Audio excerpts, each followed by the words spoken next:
Welcome back to Flying in VR over Scotland. In this video, I'm going to give you my top 5 best VR headsets for flight simming in 2023. So join me after a quick word from VRRock.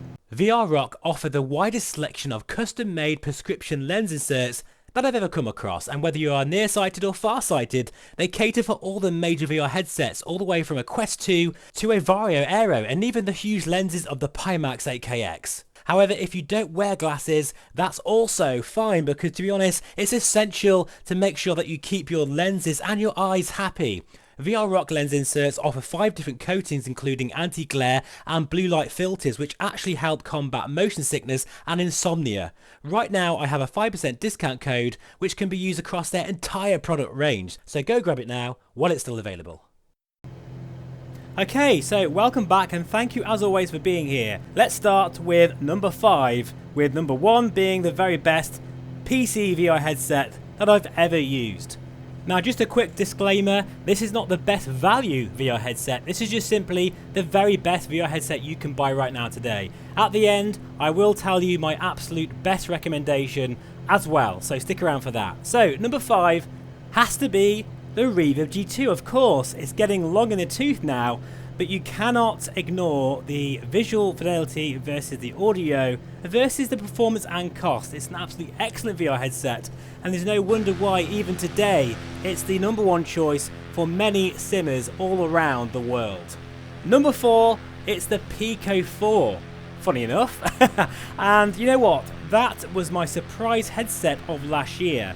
I was so blown away with the pancake lenses, the form factor, the ease of use, and even though admittedly this is the only VR headset that I'm recommending on this particular video that doesn't have a DisplayPort connection, if you've got the right GPU, say a 4070 or a 3080 Ti, then actually you can get a very nice picture quality out of the Pico 4, and with its active cooling technology and the motorized IPD adjustment, it's getting very close to the Aero in some of its premium features. So yeah, I absolutely love that headset, and hopefully one day we will see perhaps a Pico 5 Link version. Imagine that. That's what I really hope for. So, getting down to crunch time now. Number 3, bit of a shock here probably, but it's actually the Big Screen Beyond. Now, I absolutely respect the fact this company is going all out with the form factor, and I really hope this is what we're going to see in the future, the kind of VR headsets that just slip on and off like a pair of glasses. However, even though it has micro OLED technology, it does come at a cost with the stacked lens design.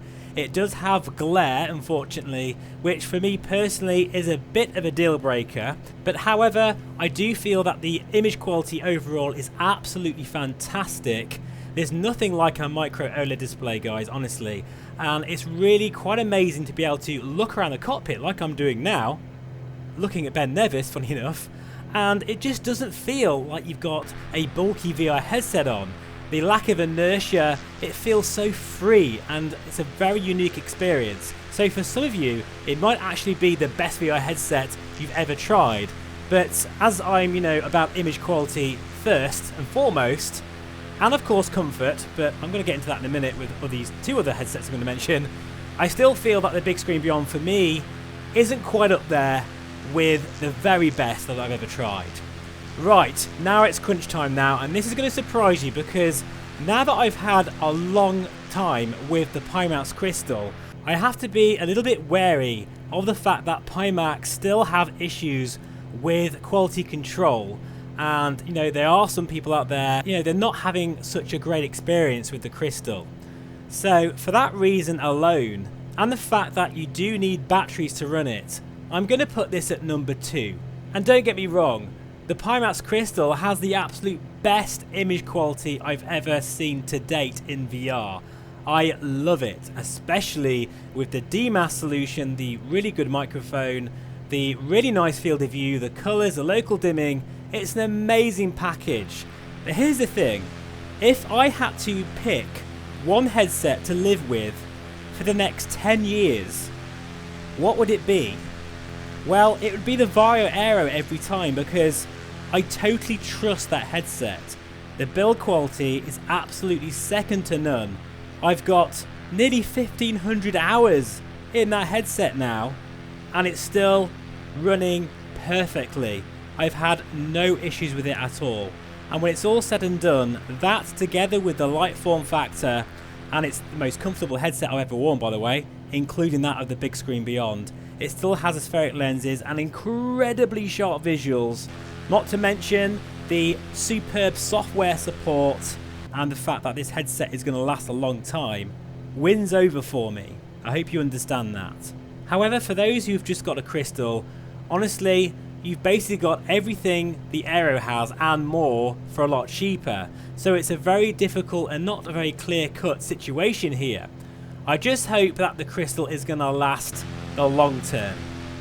To me, reliability, image quality and comfort are probably the three main points when it comes to owning a VR headset.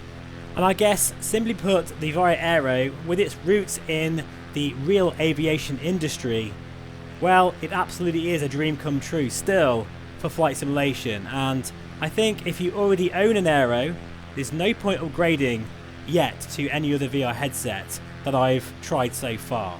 If, however, you cannot afford a VR Aero, because it is very expensive, of course, but you want that image quality, then the Pimax Crystal is absolutely the best VR headset to go for. I'm sure it will serve you well. So to round out this video, I'm also going to tell you the best value VR headset out there.